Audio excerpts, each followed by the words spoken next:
স্বাগতম জনাইছোঁ সকলোকে অগ্ৰগামিনী ইউটিউব চেনেলৰ নতুন এটি ভিডিঅ'ৰ মাজলৈ। আজিৰ এই দৃশ্যটো দেখি আপোনালোকে নিশ্চয় অনুমান কৰিব পাৰিছে, আচলতে এটি প্ৰেক্ষাগৃহৰ দৃশ্য হ'ব। এয়া দেখিছে আপোনালোকে কেনেকৈ দৰ্শকে মূৰত চকী ল'বলগীয়া হৈছে বৰষুণৰ বাবে। এয়া আচলতে নেঘেৰিঙৰ যি বিলতীয়া যুৱ সংঘৰ সৌজন্যত তিনিটি নিশাৰ নিবেদন যি আছিলে, তিনিটি নিশাৰ আচলতে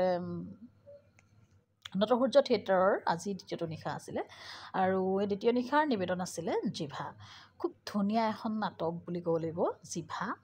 সামাজিক এখন নাটক, হাঁহি কান্দোনেৰে ভৰপূৰ এখন সামাজিক নাটক, বাস্তৱভিত্তিক ৰচনাৰে, বাস্তৱভিত্তিক যি সমসাময়িক যি ঘটনাৰ লৈ ৰচিত এখন নাটক জিভা। খুব সুন্দৰ এখন নাটক।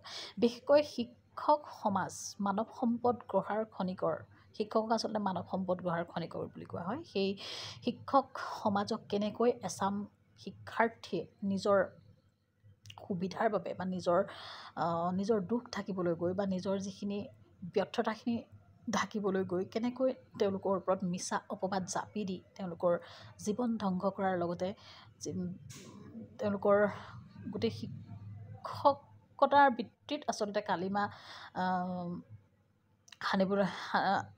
সানিবলগীয়া হৈছে বা সানিছে।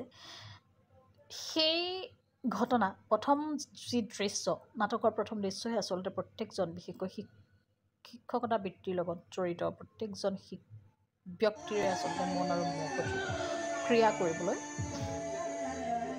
আচলতে সক্ষম হৈছে। আৰু এয়া যে দেখিছে, এইজনে হ'ল সেই শিক্ষকজন। খুব ধুনীয়া অভিনয় কৰিছে তেখেতে।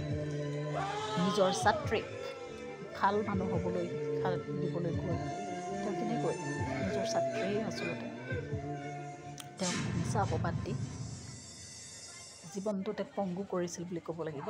লগতে তেওঁ নিজৰ জিভাখনো হেৰুৱাবলগীয়া হৈছিলে। ধুনীয়া আচলতে দুচকু চকু পানীৰে ভৰি উঠিব প্ৰথম দৃশ্যটো চোৱাৰ লগে লগে।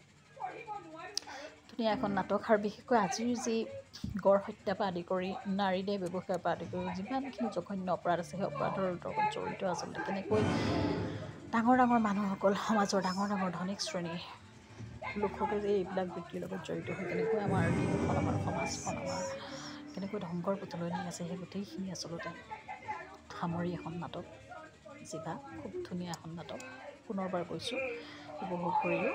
আৰু লগতে নটসূৰ্য থিয়েটাৰৰ সমূহ কলা কুশলীলৈ মোৰ ফালৰ পৰা আন্তৰিক ধন্যবাদ তথা অভিনন্দন জ্ঞাপন কৰিলোঁ। ইমানখন ধুনীয়া নাটক কৰিবলৈ সুবিধা দিয়াৰ বাবে। চব নাটকৰ কেইটামান আচলতে ভাল লগা দৃশ্য।